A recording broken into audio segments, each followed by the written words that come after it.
quantum algorithm, quantum computation, and possibly having a leg with experiment, because I could see he is getting more interested towards experiment. Now he has this position with IISc where he's pursuing light-based kind of approach towards quantum computation, having an experimental component. So if you look at his research, quantum random walk, quantum algorithm, and now currently more towards light, using light for quantum computation. So Chandrasekhar, you please start your talk.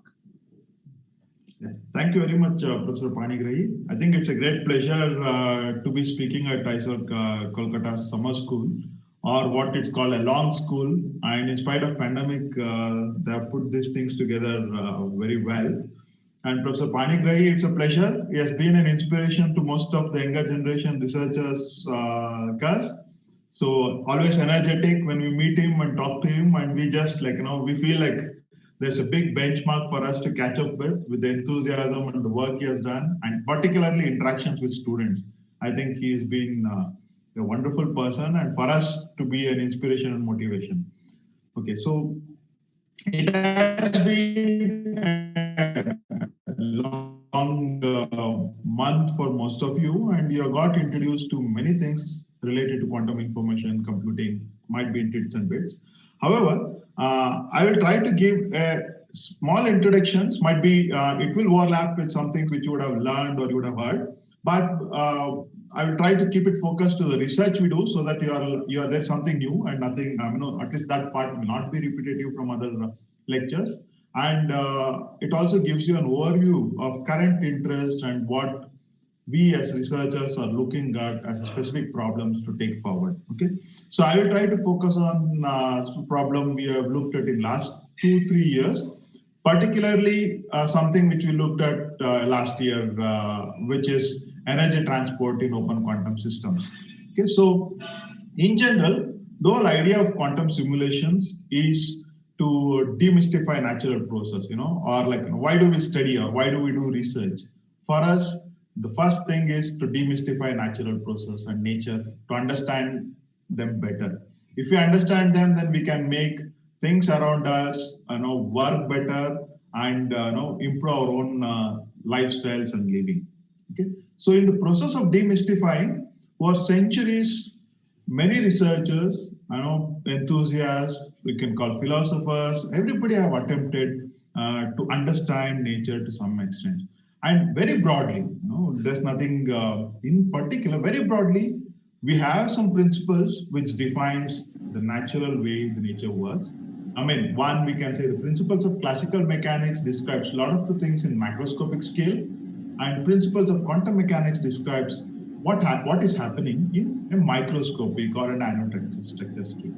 Okay, so these two principles are well defining and have controlled our working environment around any gadgets we think about or anything which we have designed and developed over years. But nature should have one common law, standard laws, and there are transitions or some things. How is a principles of classical mechanics translating to principles of quantum mechanics when you're going from a macroscopic to microscopic scale, or another way? So we don't have a very well-defined understanding model. We do look at it in some different perspectives, but main contributor or for that change is the environment. So the environmental effect, or you have atoms, we have smaller things there, and environment is playing a role when you are putting them together into bigger macroscopic system, and the system is behaving classical mechanically.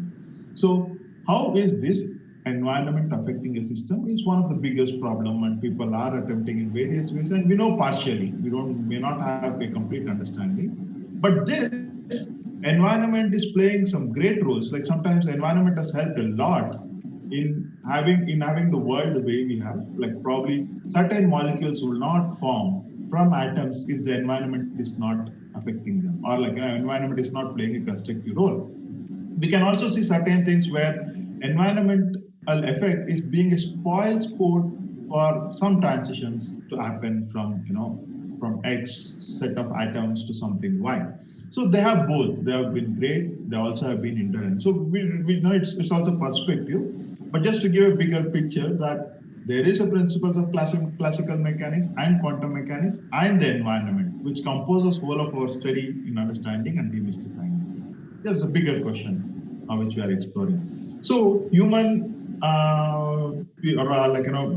we have tried many ways of understanding. The first methods people developed centuries ago is to develop a mechanical technology. Sir,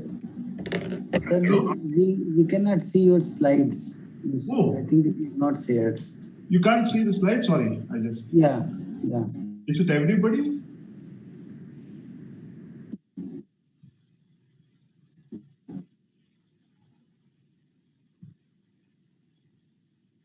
It says sharing, so let me.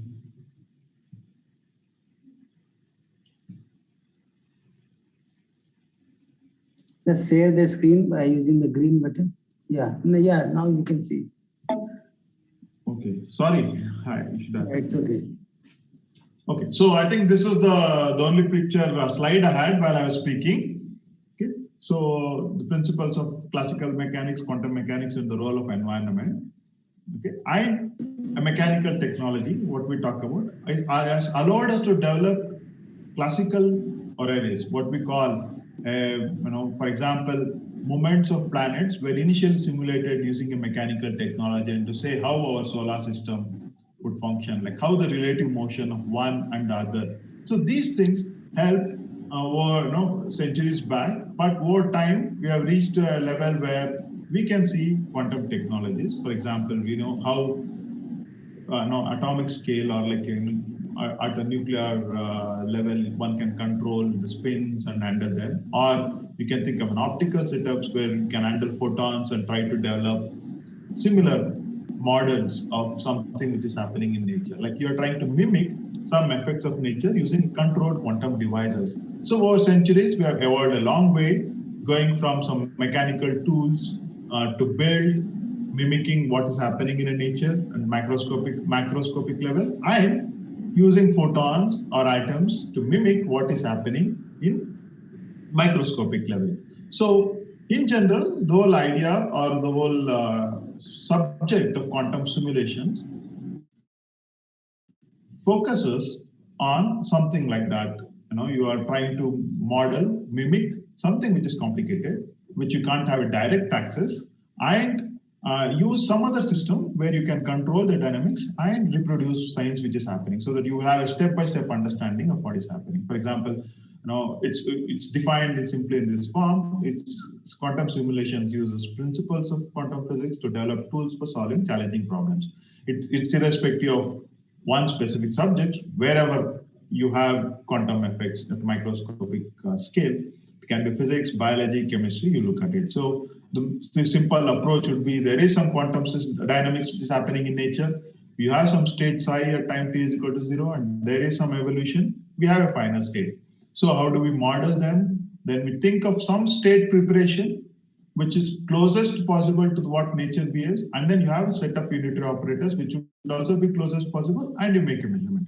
So you are trying to approximate to the best level. So the best model or a pictorial representation of quantum simulation. In fact, this was one of the big motivation to have the whole area of quantum information computation develop the initial stage. You all might have heard for many lectures that Feynman's invitation to quantum computation was to simulate quantum nature around us. So the main objective of quantum simulators is to harness controllable quantum evolutions, so that you simulate inaccessible complex systems. Might be something with very high energy in the universe, some process, even for example, something which is happening in LHCs.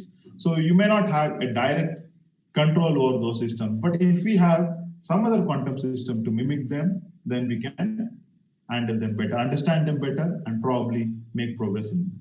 And another is to turn an exponential scalable resources needed to simulate quantum systems using quantum machines which are quadratic or polynomial overheads advantage compared to the classical system. So a schematic or the number representation comes out like this.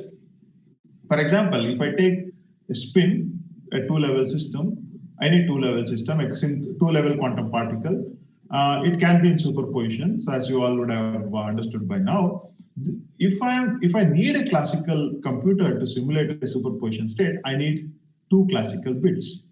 Okay. So now if I take two spins or any two-level system, and it can be in any entangled combination. So we can think of any configurations needed. They will have four basis states together for the combined system. So you would need four classical bits. So you can simply start looking at this, the numbers, how it increases with for 10 quantum particles, two-level quantum particles together. And the moment we have 50, then we are at 10 to the power of 11. So you might have been reading news or many of them talking about quantum supremacy. It's because at around 50, 55 to 60, you can see the numbers are becoming so huge that the current classical computers or the best supercomputers are not up to this mark. So you don't have such a high number of classical bits. So then you can say a 50 or a good 60 qubit quantum machine can actually surpass the simulation capacity of a best supercomputer which we have. Of course, there are lots of stars associated with it. Do we really have a best, efficient, and all those things? But hypothetically, if you have a good 50 to 100 qubit, 50 to 60 also, even 70 qubit quantum machine, it can surpass supercomputer. So that is where we talk about the polynomial overhead advantage you can get from some quantum systems which can simulate another quantum system. So you can model them very efficiently. So this number says why 50 and I talk, we think is a very important number for quantum simulation or computers to look at it. Okay. This also some simple examples which you might have had this slides from other talks, but if I'm taking a water molecule and if I want to model, this only gives the number of, so it takes the spins like an orbitals coupling, like an S orbit, P orbit. You would have an hydrogen's orbits and an oxygen's orbits. So the combinations which will, which they can be, and the number of classical bits needed to exactly simulate water molecule and calculate ground state. You would need 14 quantum bits. So similarly, some things which we all use in daily life, coffee we all drink, and caffeine. For caffeine, to exactly simulate the caffeine chemical formula, you need 160 quantum bits. So you can see the numbers. So this is what makes the importance of exact simulations. So today, quantum chemists are looking at it, and people are studying these things, but they do a lot of approximations. And in quantum algorithms, you might have heard about variation algorithm approach, where classical and quantum mixed together have been handled to study. So for water molecules, they have gone down from 14 to 10 quantum bits, where 4 or 10 qubit is required, and then they use some additional classical processing to compensate for the extra 4 quantum bits needed. So people have been developing technologies or approaches to optimize the resources needed by combining both classical and quantum. So this says the numbers and how important it is to look at developing quantum systems in the long run. Here are some examples of the best controllable or today's controllable quantum systems. We can call it noisy intermediate scale systems, but a sincere effort is going on it around the world. Superconducting qubits and ion traps each have their own advantages and have some backdrops, drawbacks, whatever. So it's good, but they're all contributing for a combined effort in a long run to have a best quantum systems.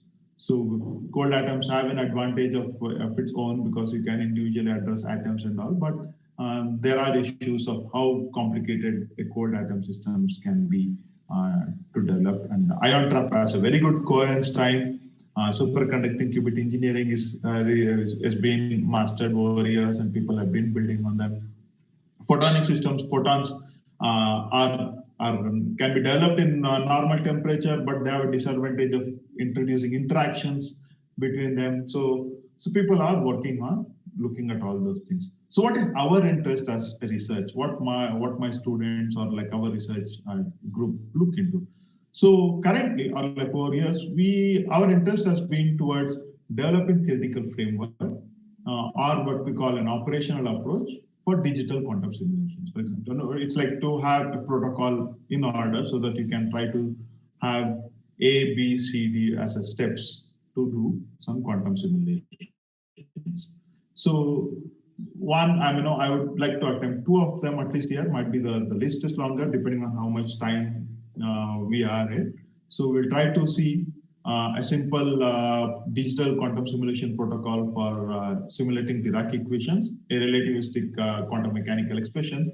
It's very standard textbook model of Dirac equation, but still, if you want to simulate them, what is the procedures, like how one has evolved over time to come to this point. And then there are open systems, like nothing is free from environment. So digital simulation of open quantum systems and what are the approaches. And over years, one of the interesting things which people have looked into is some environmental assisted quantum transport. As I mentioned in the beginning, environment can also help in having some advantages in the way dynamics is happening around the world. And people have identified experimentally, or have identified some systems where environment is playing a positive role towards enhancing quantum transport in some of the micro systems, some of the chemical complexes. One such complex is Feni-Matteo-Oslo chemical complex. So I will try to attempt how the simulation protocol for this complex can be developed or evaluated to. And if time permits, we will touch into quantum circuits, which we have looked into to simulate this complex. So in simulations also, it's been broadly what we call can be a textbook definitions, where there are two approaches. One is the digital quantum simulation approach and analog quantum simulation approach. So in digital quantum simulation approach, we follow a standard procedure of decompose. Any system, probably you would have studied in a quantum mechanics course, any quantum mechanical system's dynamics is described by an Hamiltonian. It can be a complex, a simple system, whatever it is. So these Hamiltonians has to be first decomposed into a set of unitary operators, a smaller combinations of unitary operators, which we can convert into quantum gates. So that's the first, that's a method of approach for digital quantum simulation. You need to decompose Hamiltonians. Some Hamiltonians are easy to be decomposed, some are very complicated. That depends on the system we are handling in outcome. So then there is another approach, which is an analog quantum simulations, which is not restricted to have a single control or single qubits, but it takes an attempt, or it takes an approach of finding an identical quantum system whose Hamiltonians is closer to the system you want to simulate. Like, for example, you have some Hamiltonian which you want to simulate in nature, but then you identify a system where it has a similar kind of dynamics closer to it, and you use that and control some small parameters in it, and then you simulate. So it's an analog approach. You may not have a complete control and flexibility like the digital quantum simulation protocols has. But our interest is more towards digital quantum simulations, which are more universal in nature and more controllable. Okay. So this would be we'll look at the algorithmic approach for it. What we are going to look at is Dirac equation. How do I simulate a Dirac equation? Okay. This is a simple standard textbook Dirac equation you would all have come across. So you have an Hamiltonian for it. You have a time-dependent variable term, del by del t, and then del by del x. So you have matrix alpha and beta. If you're considering just a two-dimensional Dirac equations, they are all combinations of Pauli matrices.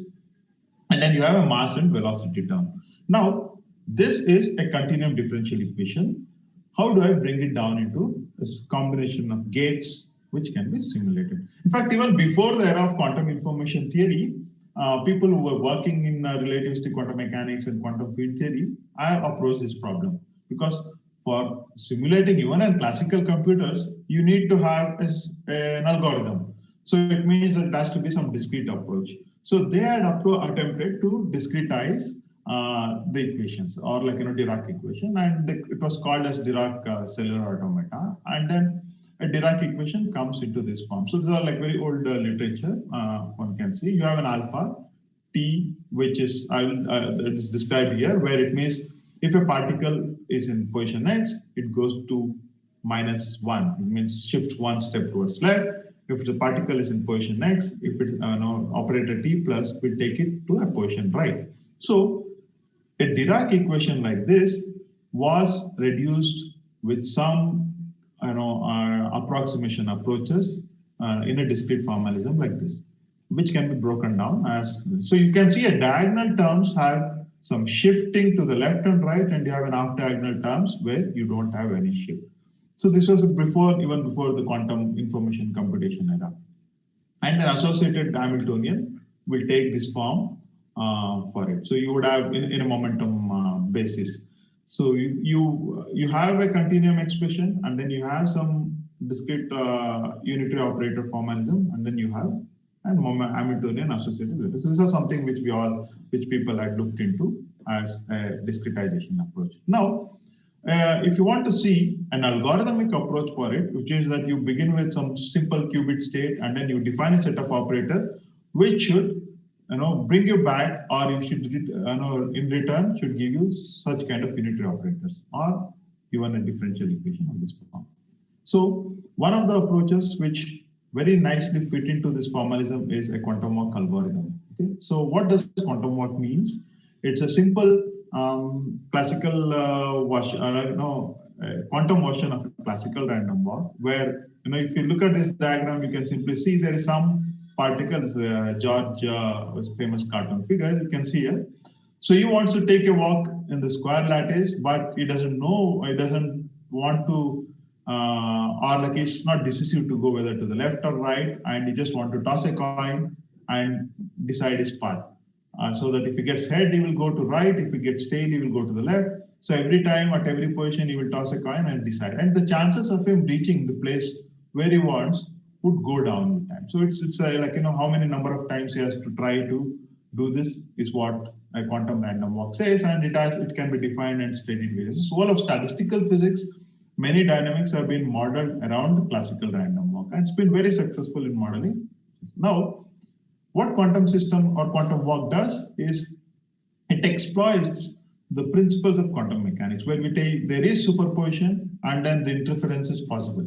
So that's something which textbook says. A quantum state can be in superposition and you can have quantum interference on it. So George can now decide to go in superposition of position space. Like every time, he can say with certain amplitude, I will go to the left, and at certain amplitude, I will go to the right, so that he will increase the probability of reaching or he will at least have some finite probability of reaching the destination he wants with every evolution. So this is the basic idea, or similarity with the classical and the quantum random, where there is a definite one path to take in a classical one. In a quantum, you can go in superposition. So it means that your amplitudes reduce, but you still will have some amplitude of reaching place where you want. So how do we describe this mathematically?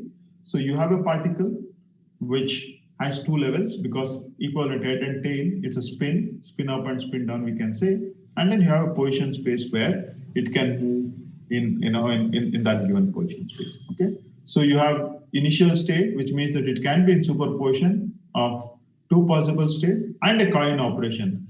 When you toss, it's either head or tail in classical system. In quantum mechanics, it's a unitary operator, which means even if I'm not in superposition in the initial state, if I'm just in state up, this coin will bring it to a superposition of up and down. So, which means after every step, you will evolve to a superposition of up and down. What does the shift do? Like we said, head, you go to the left, tail, you go to the right. Here you say spin up, you shift to the left, but spin down, it shifts to the right. Since the particle is in superposition at every step, it will simultaneously move to the left and right with the amplitudes defined by the coin operator. So your cos and sin theta defines by what amplitude you can move to the left or right. So you don't make measurements. So measurement collapses, that's what we have learned. So after every step, you are repeating without making any measurement, and this is the output we end up getting. So the classical random walk looks Gaussian, where the quantum one spreads in position space faster. In fact, this was of great interest to quantum computer scientists who were looking at algorithms in the initial days. So this helped them to develop many quantum algorithms, search to other things, because it has a quadratically faster spread in position space compared to a classical random walk. And it turned out to be a good advantage for use of algorithmic applications. and the same thing which we will use for Dirac equation simulation. So now we have this operator, coin, and a shift operator. I think as we defined, you have a coin operator followed by shift operator every time step.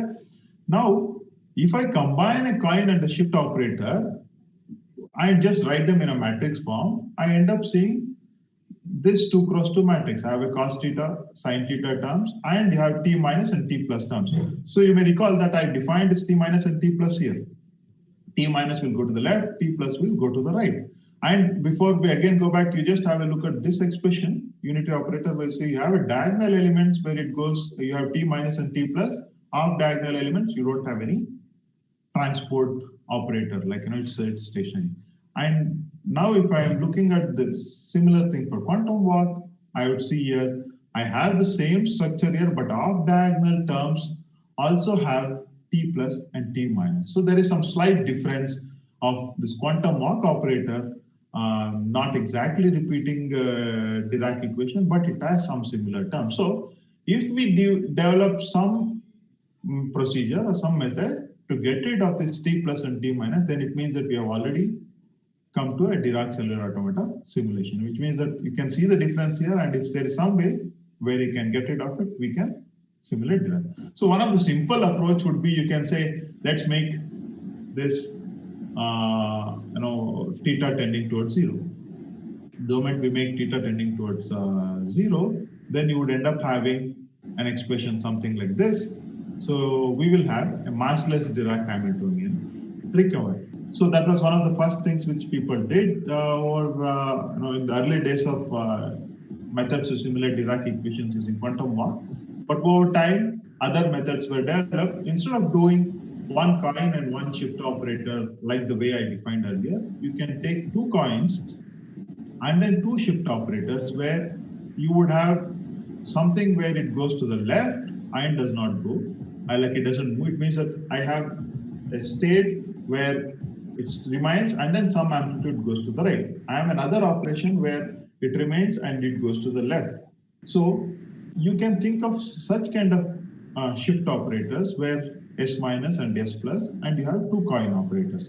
So which means that the combination of these 2 together as one step, where what we call a split step, instead of doing, I have first, initial walk would say, I have 2 spins, spin up and spin down, and then I simultaneously go to the left and right, is what it is to do. But now you break it down into 2 small steps. So it means that I go towards this, and simultaneously there will be some amplitude here, but the next it would be something like this. So it means that you have a non-zero amplitude at all the 3 steps in a given one-step evolution. So if I just combine these 2 combinations together, like S minus, S plus, and this coin operators, you would end up getting an identical unitary operator, which looks exactly like a Dirac cellular automata. So this formalism, though it looks a bit simpler and straightforward when you put it, the way that it took some time for people to look at how precisely or like what are the operations which can bring it to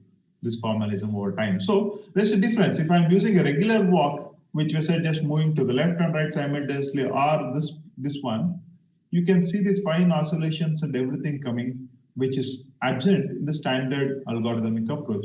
So what is this oscillation? This also has some physical significance. If I'm taking this operator and mapping it into Dirac cellular automata, this looks like some Zitterbaum oscillations, or like simulating some Zitterbaum oscillations, that is oscillations between the spins over time in the dynamics. So even these can be simulated with some controlled parameters if I'm using the split step quantum walk. So this over time people have arrived at this formalism. So now varying theta, I can bring in different mass parameters into dynamics. So I can say if I miss mass is less 0, mass is 0, then it means that you have a widespread probability distribution, which is like similar to massless particles or photons. But if you start introducing mass, then your spread is smaller, and so the effect of mass can be reproduced by varying the parameter theta in the system,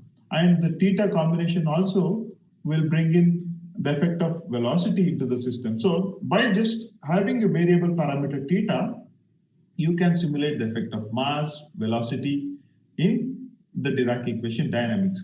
So which means that if I have a quantum computer where I have these parameters theta which are under our control, then I can simulate Dirac equations with some set of operators. In fact, this was attempted in experimental collaboration with the University of Maryland group. So after our theoretical formalism, we could show, then we did work out in how effectively you can simulate them in the existing quantum computers, which are like still noisy intermediate, but then even if it is smaller scale, the coherence time, the number of gates required to it. So we had to work out breaking down these operators into the set of realizable gates, poly operators, or like whatever we call as sigma x, and the controlled NOT gates, 2, 1, and 2 qubit gates. So there was some optimization needed because the number of gates required, if we just directly convert these operators into a set of quantum gates, then the numbers would go very large. Even to simulate few steps of work, you would need some hundreds of 1 and 2 qubit gates. So we optimize the gate operations, the number of gates, or like, we optimize the circuits so that the number of gates required will reduce. So the number of 1 and 2 qubit gates are here, like 76 to 32 qubit gates to realize 5 steps of Dirac cellular automata on an ion trap machine. And after that, we could get a good experimental result which agreed with it. So the theoretical model which was developed over years and the protocol for Dirac simulation was implemented in an ion trap machine given. So it's a small machine, say 8 qubit machine which was used of Maryland. It was not about the number of qubits we had problem. We could have used a larger number of qubit machine, but the coherence time and the number of realizable gates was what was important. So even if we could develop a circuit for larger number of gates, the coherence time did not allow for taking the walk simulations to larger than the number of 5 steps. So we used a smaller machine. But this was in some good agreement with the theoretical studies. And it also now further motivates us to see how we can optimize other complicated dynamics which we know in field theory. It can be couch space Dirac Hamiltonian or some of the field theory dynamics. So some various theoretical studies of using quantum Mach model to simulate them has been done. So now over years with better coherence time and good control over qubits, the same approaches can be scaled to a complicated system simulations. What I would okay. So now this one part of a simple textbook definition of the Dirac equation and how it has been simulated in a qubit machine. So now we can see another ways, because these are some things which we also been looking at, but experimentally it's not been realized, but the framework has been developed over years by many people. Okay, so one of the important things which has to be addressed over years, coming years, would be handling open quantum systems, modeling open quantum systems, and we have to take environment into effect to simulate most of the things. So many quantum systems interact with the environment, and one simple approach which has been well tested and studied is to see environment assisted quantum transport. So our attempt was in a similar way we did for Dirac equations. We also wanted to have a discrete simulation protocol to simulate the dynamics of energy in FMO complex, protein complex. Okay, so why it's important? Because this is interested again, like Dirac equations automata model, even before there are any of this quantum information, quantum simulation, people have been interested to understand photosynthesis and model them very well. And one of these complexes which we have here has been of interest to scientists, and even today, even after working, people debate how much quantum has a role, and there are arguments for and against with some scientific limited knowledge we all have. So where it says even for some of the algae which have this FMO complexes, particularly one algae, stays in space beneath under the sea, the depth of more than 5 kilometers, even one photon which goes into it, in over 2 days, it efficiently converts into energy for its survival. So it's a best model to say like even one single photon which enters it is efficiently converted into energy for its survival. So how is that working? What is the model to it? If you understand them, then if you understand how the energy transport is happening in such bacteria, then one can actually develop a good photosynthetic material for us for our daily life. That probably is also one of the motivations. So it has been a challenge to understand FMO complex over years, and that has environmental effects. If you understand them, we can account for everything and look at it. And it also helps us to learn how to model or engineer environmental effect for various other chemical complexes simulation. So first approach to see quantum coherence was presented in 2007, and around 2008, people modeled it and said that there is some quantum wave-like behavior, and that is why one can see that the efficiency is very high in photosynthetic bacteria. And this artificially synthesized photosynthetic material also they tried to test, and it was kind of confirmed. But how do we model them is what was our interest. Okay.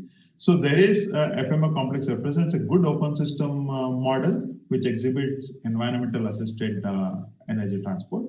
A complete digital simulation of this molecule has not yet been done because there are technical issues, theoretical issues of how you can break down the dynamics into it and then have a quantum circuit. So because master equations are the most widely studied, but we don't have solutions for the master equations to develop an evolution operators for that. So we attempted some good approximations to arrive at a theoretical framework for it so that you have some operational approach for it. So the standard textbook is again a textbook Lindblad master equations to define an open system dynamics. You have a density matrix and then its dynamics is defined in this formalism where we have operators defined here, which talks about transition from state n to m.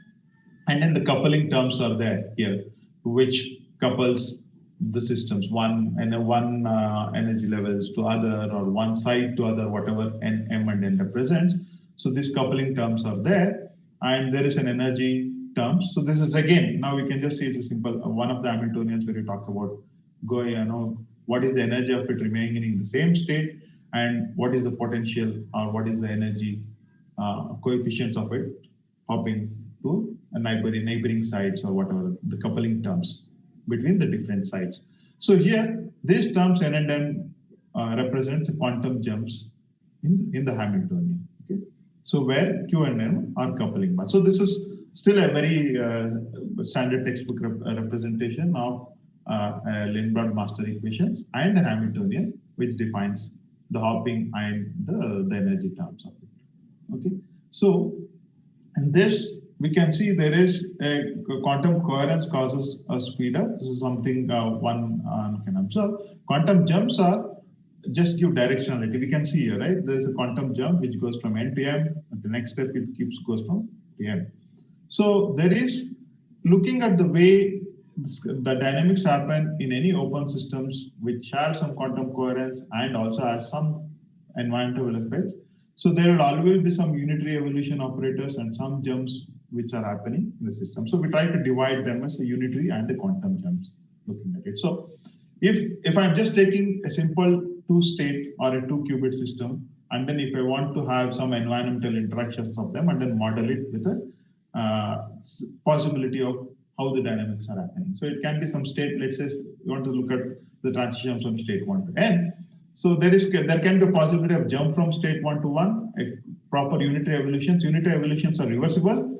Quantum jumps, it has some quantum effect, but the classical behavior also just gets combined into it. So then it will be an environmental effect acting on it. So it's not reversible. And then you have a self-looping component and nothing happens. So you will have three possibilities of going from state 1 to 2. So in any two qubit systems with the effect of n-1. What we tried to do was break them off into two possible operations. You can treat one set of operations which only talk about quantum jumps and other one a good unitary operation. So we break them up into two different forms, and then you try to see going from state 0 to 1 with probability p0 to 1 and 1 to 0 with probability 1. Okay, this can be represented using two qubit systems and a bath. two bath which captures this thing. So Professor Panigrahi, you can just let me know when I'm getting close to the time. You have 10 more minutes. Okay, good. So you have probability of going from 1 to 0 with probability terms here.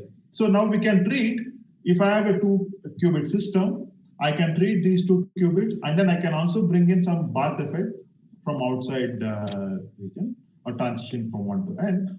I can say site, for example, I just have 2 sites, then I represent them as 0 and 1. Site 0, 1, like for example, here in the previous, here you can say state 1 and state 0 can be represented as site 1, or state site 1 and site 2. So 0 and 1 can be represented as site 1 and site 2. That's what we do here.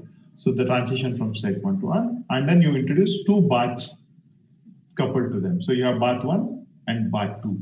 So we can see the transition possible of going 0, the state 0 going to remaining in state 0, and then going to state 1, and the state of bath changes with certain probability amplitude. So these are the way of writing these operators was try to see some valid set of cross operator or operators to be defined, a physically acceptable operator, such that you can have cross operators to represent them, and one can arrive at some gates formalism to that. So whole idea is to say I have a system and then I have an environment. Now a combined system and environment will be a good well-defined closed system operation.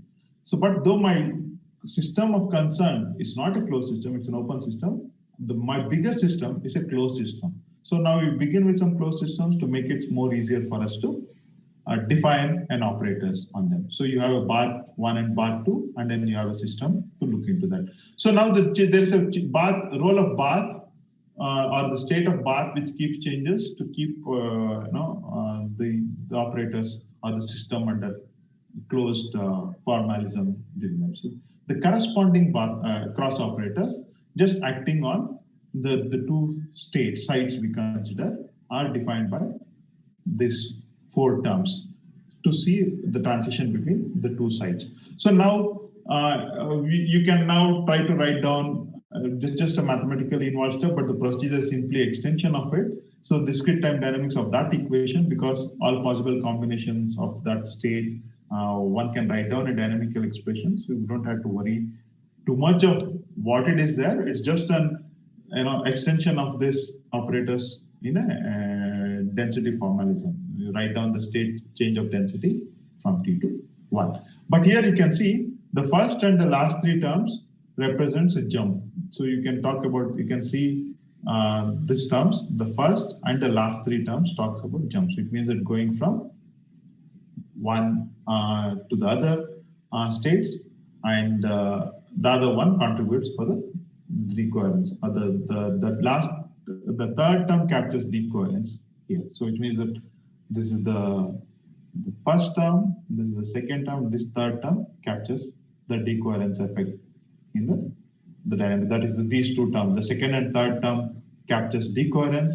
The other terms captures the quantum jumps, which is happening in the dynamics. Okay. So now it's just a simplified version of the same terms with M and M operators, like in the cross operators terms. So here, with this cross operator formalism, one can see you can define the set of operators which can model the jump and the unitary evolution in 2-side systems. So we are only talking about now a 2-side energy, or like hopping between these 2 types using both the classical and the quantum dynamics in it. So there is nothing to do with the complex I wanted yet. There is nothing to do with any other physical system explicit. It was just a model to capture the jump, the decoherence effect, and the unitary evolution for the hopping between the 2 sides. How you use bath to model them. Okay. So now bath should also have some tunable factors. So one can introduce the tunable behavior with the temperature and other things, so that you define or you have control over what amount of jump is happening, what amounts of decoherence is happening, and one can introduce with this psi parameter where if that is 1, then this is going to be standard normal master equations. But if it's more than 1, then it means that you have some temperature parameter coming into it, and you can have a control over the same dynamics. So now, what we modeled for 2 sites and the energy transport unit, it has to be now scaled up. That's all. It's just a scaling up into a 7-site system. This is a standard FMO complex model, or like the way 7 sites are defined. You have a 7 site. There is one input excitation. It means that some energy falls, the photon enters, and it hits one of the sites. Then there's a transport of it to a receptor level. So 3, you can see an output exciton. So there is a reaction center, there is an photon entering, and there is a complex, and there's a reaction center where energy transport is happening in this molecule. So there is 7 sites. So now what we did for 2 sites, hopping and the quantum coherence in presence of environment, we just have to deal it for 7, which means that you need to look at the coupling between 1 and 2, what is the possibility of transport between 1 and 6, 1 and 7, and all the combinations of it.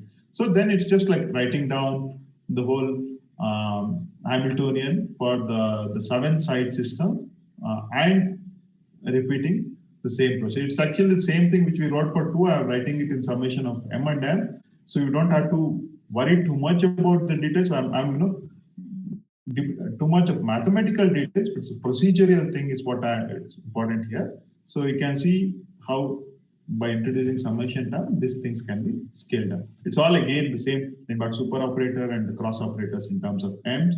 Instead of just dealing with site 1 and 2, we take into account all the combinations of them, and then the cross operators can be written in the same form for 7 sites also. So this is the same one which we said it has decoherence term and jump term and unitary term. So this can be written for all the 7 operators. Now we introduced the tunable parameters and then compared it with the experimental results. For example, now we have this formalism. So for this formalism, there are M and N terms where you have this gamma parameters, which will also have the tunable parameters if required, or the experimental parameters can be plugged into it, or what people had done experimentally. Our quantum chemistry papers had the parameters. We just had to plug in those parameters and numerically simulate how the density matrix looks like. So this says if the site, it means that we had this diagram here. If this is the site where energy enters, photon enters, and what happens, where it is found to the maximum. So you can see here, if the energy enters, this is initial excitation site 1. If it enters site 1, then the probability in the beginning will be 1, right? That's where the photon enters. Then over time, it won't be in that site, this femtosecond time scale, and we can see in the intermediate positions, there are probability of it being in other sites, which is the transition period which is happening, and it's a maximum probability of being at site C, 0.8, but there is also some finite probability of being in site 4. So this is what it says, like, after some 800 femtosecond time period, this is an experimental time we took from the people who have studied them experimentally. So now if you look at the way there is some probability of being in site 3 and 4, this would show the quantum coherence of the energy which has been transported, or we can say the exciton or the photon which has entered into the bacterial chemical complex just happened. So now if I'm starting with site 6, what's going to happen? Even if I start with site 6, it goes to site 3 and another probability. But if the initial excitation state, or like if the photon falls in some other site, we don't get this kind of transport. So we are not shown those results. But these two are something where it's a pure unitary evolution. Okay, so we didn't take into account of any. That's what our model would give. You can say you can take some unitary evolutions, and then all the noise or decoherence modeling, everything would come in. But if I get rid of the quantum jump and decoherence model and then try to simulate how it looks like, a purely quantum evolution would be like this: an oscillatory. Site 1, it will keep on oscillating if it starts in site 1, and compensating to it only at site 2. It will be there. It will only be between site 1 and site 2, and very small probability or even nil at any other sites. So you can say this is a simple mathematical or operational approach where we can see the role of noise or the environmental effect which we introduced while we introduced bath and then mimic would show how this transport is happening 1 to 3. But if you don't have any of this bath effect, only unitary is being looked into, then you see these oscillations, and this is not helping in any of the transport or efficiency of what has been observed in FMO complex in nature.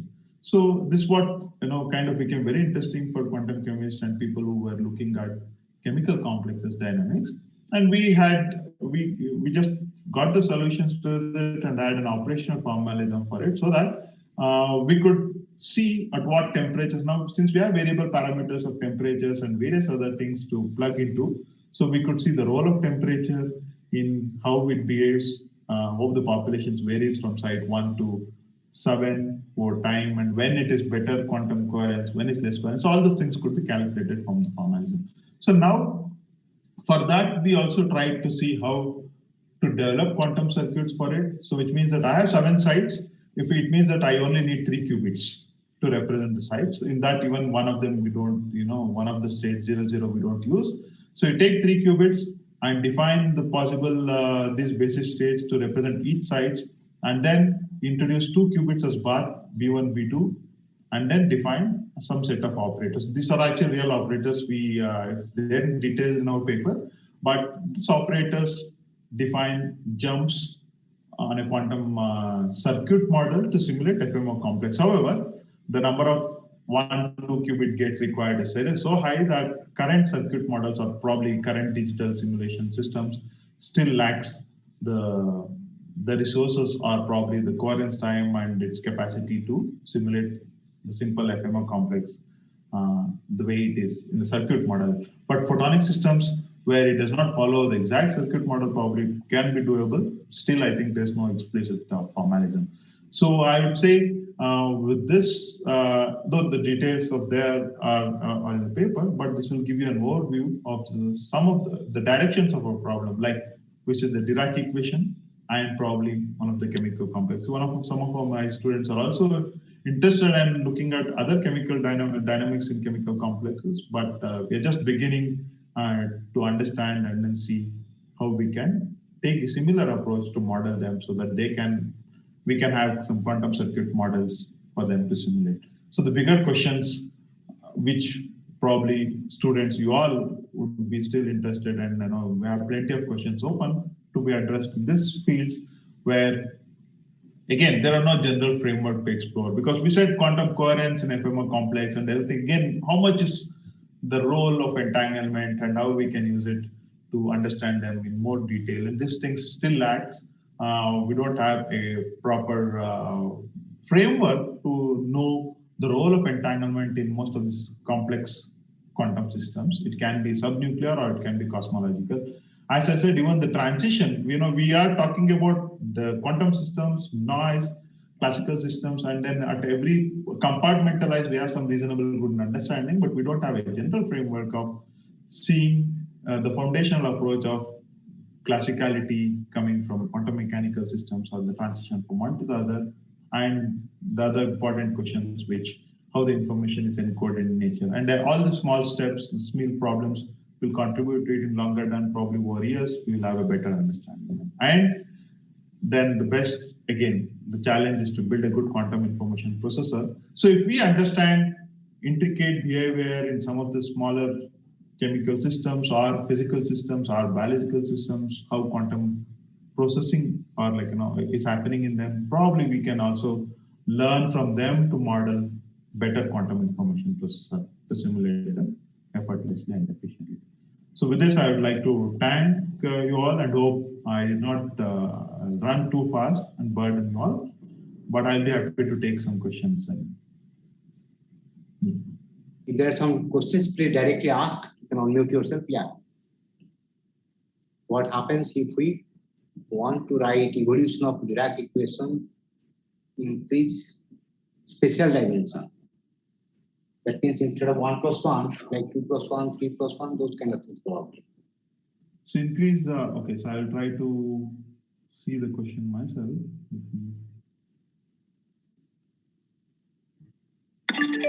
Okay, what happens if you write an evolution of Dirac equation with a spatial dimension? Okay, so in fact, here I only looked at one-dimensional, described about one-dimensional quantum walk, but theoretically, the operations for two and higher dimensional quantum walks have been done. It only, again, makes things complicated with the quantum circuits. To implement a two-dimensional quantum walk and a quantum circuit would require a lot more resource. I didn't touch into it, but it's actually simpler. If I'm taking the simple protocol would be to go in X direction and then again evolve your operators in Y dimensions, you can increase the two higher dimensional quantum walk. And again, the 4x4 gamma matrix and all, it's a scalability problem now. Actually, one can scale them all now by taking more operators into the picture. So introducing operators is not difficult into the formalism, but converting them into the gate and making it resourceful becomes complicated. That's all.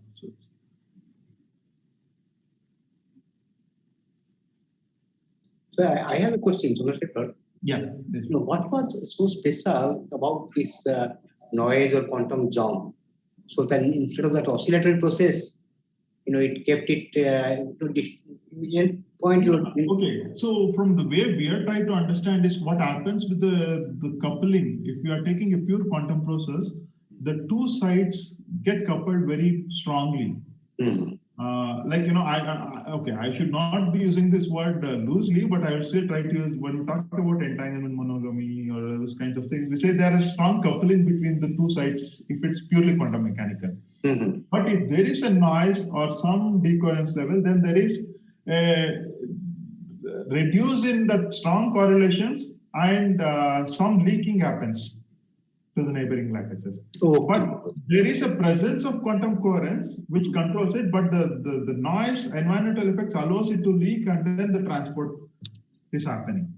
But that controlled parameters, like how much quantum and how much classical together is fixed. You can actually vary small parameters and become completely classical. Then also we don't see this transport happening.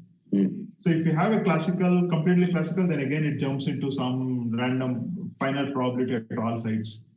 You can't look at it. Yeah, it's actually an interesting and bit complicated problem. If we do more chemical complexes, we learn more, I guess. It's still not been done. Yeah, this kind of directed transport they do see in photosynthesis and other kind of things, no? Yeah, in photosynthesis it happens. In fact, that's where the whole idea, the idea for them was to see how you can control the directionality and increase the efficiency of photocells also, longer end. Because current photocells, people are having a good experiment, a good laboratory efficiency is now around 30%, 28 to 30%. But commercials are still not crossed 20% efficiency in photocells. But if you understand them and if you model the directionality in photocells, using how the nature is doing, might be that's where the direction some of the people are looking at, but it's early stage, I guess. Are there any other questions? Well, if not, let us thank Dr. Chandrasekhar. Thanks for a very broad and two focused topics plus a broad perspective. So very nice. Thank you. I really enjoyed your talk. Thanks, Professor Panigrai. So, yeah, I mean, if anybody have any further questions, you can just write to me and we'll try to get back to you with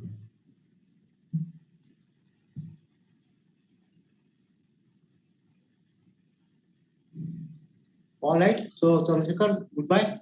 Yeah, thank you very much, sir. See you all. Bye.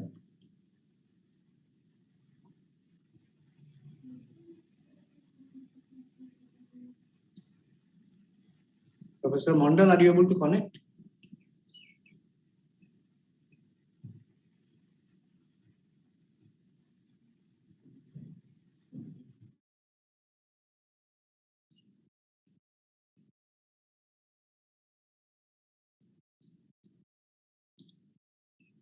Professor Mondal, are you able to connect? He is here, but I don't think he is not able to hear us. I think he's. Yeah, maybe you can call him. Send him through the chat box that maybe he should open his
Dr. Mandal, are you able to hear us?